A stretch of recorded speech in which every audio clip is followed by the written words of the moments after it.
علامہ صاحب کیا کہیں گے آپ؟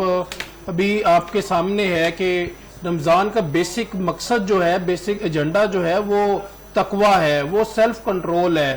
تو آپ کے سامنے حالات کس طرح سے انفلیشن بڑھ رہی ہے، ابھی مہنگائی جو ہے تقریباً 28.9% پہ جو ہے وہ پہنچ چکی ہے، غریب تر ہوتا جا رہا ہے.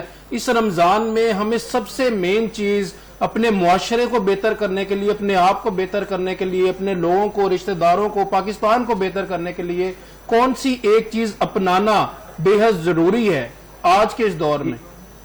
میں اس میں یہ عرض کروں گا کہ ہم نے جو رمضان کا حقیقی پیغام ہے وہ ہم سمجھنے سے قاصر ہیں.